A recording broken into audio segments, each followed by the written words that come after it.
Олон улсын эмэгтэйчүүдийн эрхийг хамгаалах өдрийг өгтөн Ховд аймгийн Жаргалан сумын Аршаантуугийн засаг дарга Сафаргүйл ээлдээ төрийн бус байгууллагатай хамтран Аршаантуугийн зорилттой төлгийн эмэгтэйчүүд өргө толгойлсон дунд насны эмэгтэйчүүдэд зориулж ихтгэл хайрлын удирдлагыг энэ сарын 4-ний өдөр Хувь хүний хөгжлийн баруун бүсийн институтын сургалтын танхимд зохион байгууллаа. Зорилттой төлгийн эмэгтэйчүүдэд гэнтийн бэлэг болгож ихтгэл хайрлын удирдлага зохион байгуулснаар тухайн хүмүүст урам зориг хайрлах, мөн амьдрах ухаан лекц уншуулж амьдрах сэдлийг нь өөрчлөгдөн туслах зорилгоор энэхүү удирдлагыг зохион байгуулсан юм. Аршаантугт өргө толгойлсон 26-аас 50 насны 49 эмэгтэй байдаг бөгөөд энэ удаагийн өдрөлөгт өргө толгойлсон зорилттой төрхийн тодорхой эрхэлсэн ажилгүй гэртээ хүүхдээ асран хардаг 30 гаруй эмэгтэйчүүд хамрагдсан юм. Манай эмэгтэйчүүд дотор үнэхээр ажилтаанч байна, өргө толгойлсон ч байна, ажил эрхлэхгүй байгаа эмзэг бүлгийн ч төлөөллүүд төлөөлөл бүрээс оролцуулсан шалтгаан маань болохоор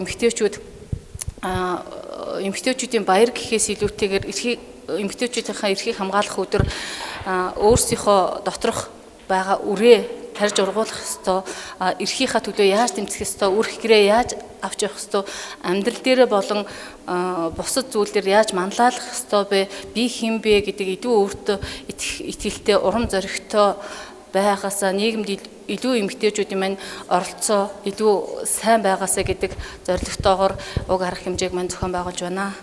Уг арга хэмжээг зохион байгуулахад маань гүн тусцаа өдөрж ивент гэсэн төрийн бус байгууллагын хамт олон болон Хувь хүний хөгжлийн институтын баруун бүсийн салбар зөвлөлийнхэнд баярлсан талархснаа илэрхийлж ажилд нь амжилт, амьдралд нь сайн бүхний хүсье өрөө. Дунд насны өргө толгойлсон эмэгтэйчүүд болон зорилттой бүлгийн эмэгтэйчүүд амьдралын хүнд ачааг өөрч явдаг. Иймээс тэр болгон өөрсдөө цаг зав гаргаж сургалтанд сууж оюундаа мэдлэг хуримтлуулж чадахгүй байгаатай холбогдуулан энэхүү өдрлийн үеэр Хувь хүний хөгжлийн баруун бүсийн институтаас би хэмбэ амьдрах ухаан зэрэг лекцүүдийг эдгээр эмэгтэйчүүдэд орж хэлцүүрлэг өрнүүлсэн юм. Энэхүү лекцээс олж авсан мэдлэг мэдээлэл дээр үндэслэн амьдрал ахуйдаа хэвшил болгох олон шин санаачлаг гарсан гэдгийг онцлож байсан юм а.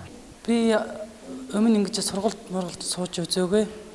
Тэг анхудаа энэ сургалт суугаад маш сэтгэл өндөр бай, маш баяртай байна.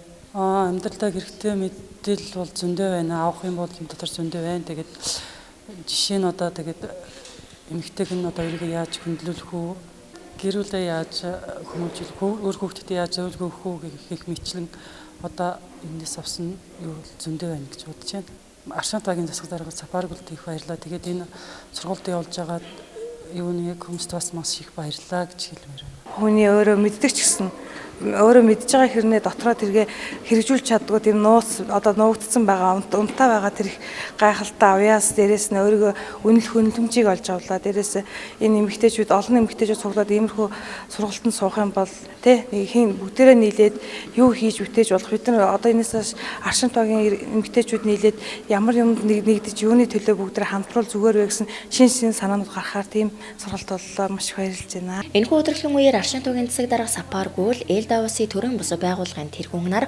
өдрөлөгт оролцсон эмэгтэйчүүдэд гарын бэлэг гардвал цаашдын ажил үйлс амьдралд нь сайхан бүхний хүсэн өрөөлөө. Мөн энэхүү өдрөлөг эдгээр эмэгтэйчүүдэд мэдлэг мэдээллийг өгч чадсан өдрөлөг боллоо хэмээн өдрөлөгт оролцогчид дүгнэж байлаа.